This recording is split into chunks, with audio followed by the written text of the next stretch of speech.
é preciso procurar muito, não, para você encontrar a raiva de Bolsonaro. Se você acabou de chegar nesse canal, meu nome é Jana Viscardi, sou eu mesma, dona e proprietária desse modestíssimo espaço, sejam todos muito bem-vindos. Você pode me encontrar aqui também nas outras redes sociais e pode participar do financiamento coletivo desse canal através do padrim.com.br/Jana Viscardi. Eu convido vocês a darem uma passadinha lá para conhecer. E eu tô falando dessa coisa da raiva, e a raiva, ela não tá só em Bolsonaro, ela também pode estar naqueles que protestam contra ele ou naqueles que são os seus apoiadores. A raiva, ela é um sentimento que faz parte da realidade de todos nós e que pode mobilizar muitas coisas em torno de si.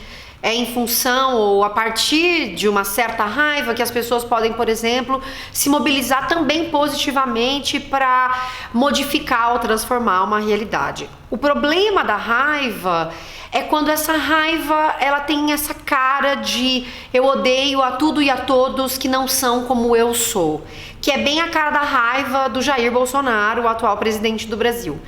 E é dessa raiva que a gente está falando aqui hoje, justamente por conta de um artigo que eu li, que eu achei muito interessante, falando justamente sobre algo que se vai chamar de populismo raivoso. O populismo é um mecanismo político que não é apenas da direita, mas pode ser também da esquerda. E aqui, se eu falo da raiva, essa raiva ela pode ser mobilizada em diferentes frentes políticas também, de diferentes maneiras.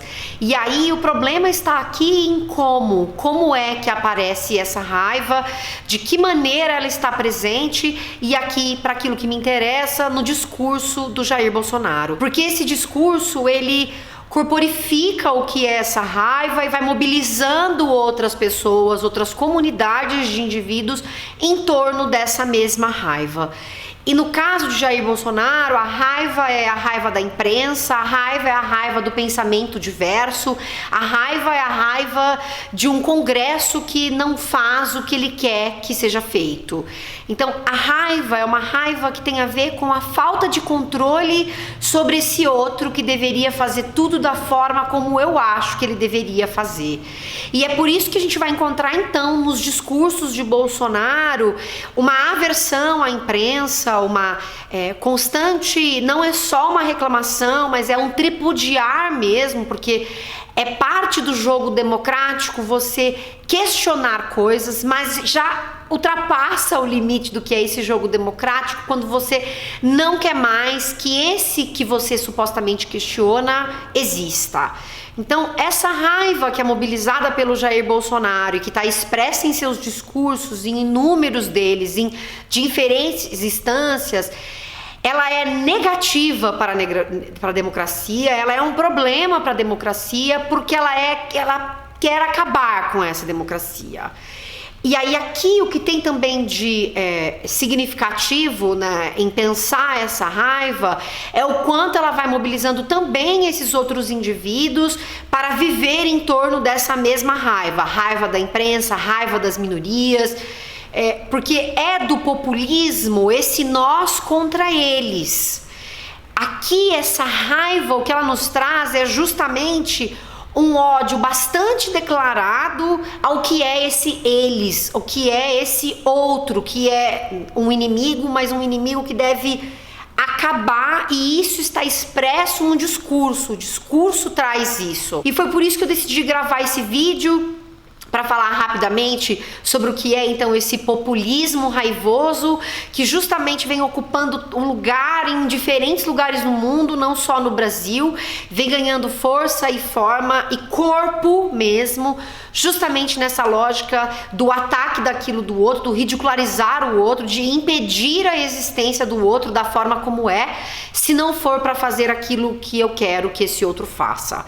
Então, minha gente, a raiva é um sentimento que ele pode sim mobilizar coisas importantes e significativas. É através também da raiva que as pessoas se agrupam para dizer: chega, basta, não é assim que uma democracia funciona, não é assim que uma suposta democracia deveria funcionar. Mas quando é para quebrar as liberdades dos indivíduos e das comunidades, aí você tem um problema na existência e manifestação dessa raiva em especial quando ela vem de um presidente que é o gestor de um país, é alguém que lidera, que governa um país e que deveria ter atenção a como é que mede essa raiva e o emprego dessa raiva no cotidiano. E é aqui que também está um elemento que nos interessa destacar.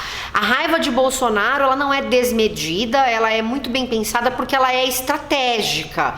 Ela é uma forma mesmo de populismo. O populismo, ele precisa desse fator emocional, e nesse caso, o fator emocional, ele é muito negativo, é pegar as pessoas pelo ódio mesmo, que as une, que as coloca em conjunto. E é esse ódio bastante performático que dá cara a quem é Bolsonaro. As pessoas vão dizer que ele é uma figura autêntica, em parte também pela raiva que ele expressa cotidiana. Por quê? Supostamente, historicamente, num governo democrático, essa raiva não vem expressa dessa forma por um governante, pelo governante máximo de um país. Então ele quebra essa lógica, mantendo uma rotina de raiva que é sim estratégica e que conecta aquele governante raivoso aos eleitores que detêm junto com ele a mesma raiva ou uma raiva próxima. E é muito curioso porque ao mesmo tempo que mostra essa cara, essa persona política de Jair Bolsonaro, dizendo eu sou esse indivíduo raivoso e que traz muita força para aquilo que ele é, para aquelas pessoas que com ele coadunam, ao mesmo tempo vai ter gente que vai dizer, não, veja, mas também não é bem assim, fazendo ainda uma ponderação de razoabilidade naquilo que é a expressão raivosa de Jair Bolsonaro. E aí você tem então outros candidatos à presidência ou indivíduos que são cotados para candidatos à presidência, né, no futuro próximo, tá tentando trazer essa razoabilidade num lugar em que ela não está presente, que é justamente o lugar da raiva estratégica de Bolsonaro. E quando as pessoas tentam colocar esses panos quentes em cima, é aí que ele vem também seguindo com essa mesma força, ou então desvia um pouquinho aqui, mas de novo vem essa raiva para colocar, demarcar esse espaço daquilo que ele representa e que está corporificado no discurso dele, na maneira como ele existe mesmo no mundo. Isso não é novo, é algo que ele vem fazendo há muito tempo, desde quando era deputado, e é curioso também porque ele se coloca como esse outsider, quando na verdade ele não é, né? Nunca foi, porque esteve desde sempre no jogo político, e o que ele faz para ser esse outsider é justamente a expressão continuada dessa raiva. Nesse sentido, as sociedades, não só a brasileira, mas outras sociedades ao redor do mundo, precisam aprender a lidar com essa raiva, com essa expressão tão explícita e clara de uma raiva que vai mobilizando conjuntos de indivíduos numa lógica bem fascista e perigosa. Então, como é que as pessoas se mobilizam contra isso? Quais são os outros sentimentos, já que esses sentimentos eles fazem parte do jogo político? Como é que outros sentimentos vão sendo mobilizados de maneira mais progressista nesse esforço justamente para quebrar essa raiva, que é a raiva que aniquila e que impede que o outro exista?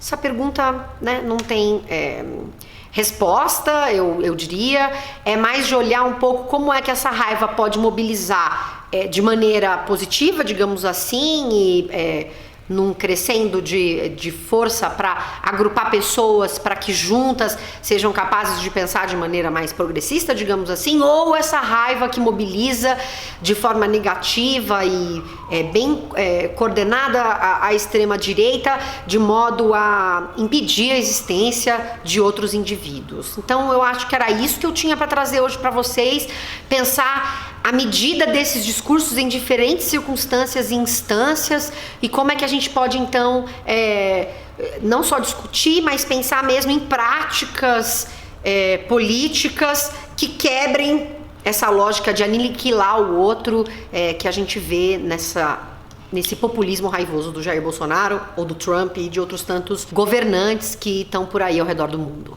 Um beijo para vocês e tchau, tchau. E se você se interessa por esse olhar sobre textos de maneira crítica e cuidadosa e você gostaria de participar de um dos meus cursos, fique atento, fique ligada que as inscrições estão abertas para a gente falar de texto.